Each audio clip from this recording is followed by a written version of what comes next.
ரணில் விக்ரமசிங்கவுக்கு ஆதரவாக இன்று கைகோர்த்துள்ள எதிர்க்கட்சிகள்தான் கடந்த காலங்களில் ரணிலை சிறைக்கு அனுப்பினால்தான் உறக்கம் வரும் என்றார்கள். நீதிமன்றத்தின் உத்தரவுக்கு அமைவாகவே ரணில் விளக்கமறியலில் வைக்கப்பட்டுள்ளார்.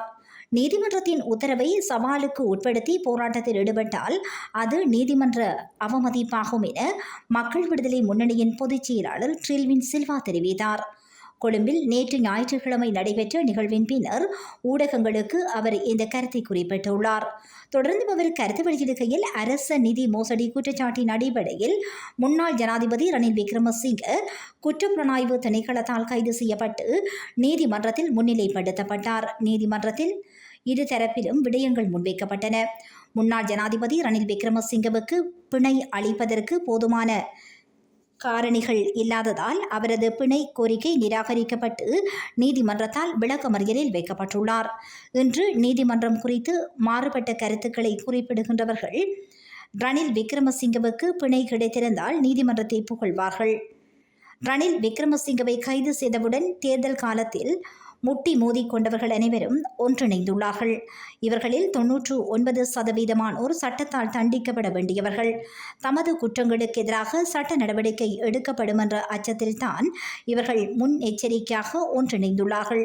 இவர்களின் கூட்டிணைவு எமக்கு சவால் அல்ல.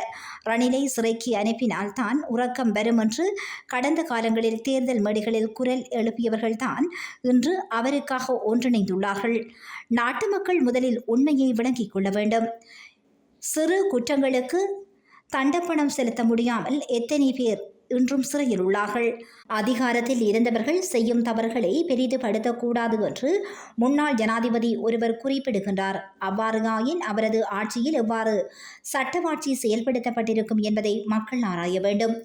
அதிகாரத்தில் இருந்தவர்கள் மற்றும் அதிகாரத்தில் உள்ளவர்களுக்கு எதிராக சட்ட நடவடிக்கை எடுக்கக்கூடாது என்றால் சட்டத்தின் மீது மக்களுக்கு எவ்வாறு நம்பிக்கை தோற்றம் பெறும்? எவ்வாறு சட்டவாட்சியை உறுதிப்படுத்துவது? ரணிலுக்கு ஆதரவு தெரிவித்து நாளை கொழும்புக்கு ஒரு தரப்பினர் வருவதாக குறிப்பிடப்படுகிறது. பேச்சு மற்றும் கருத்து சுதந்திரத்திற்கு அனைவருக்கும் உரிமையுண்டு. நீதிமன்றத்தின் உத்தரவை சவாலுக்கு உட்படுத்தி போராட்டத்தில் ஈடுபட்டால் அது நீதிமன்ற அவமதிப்பாகும் என ட்ரில்வின் சில்வா தெரிவித்துள்ளார்.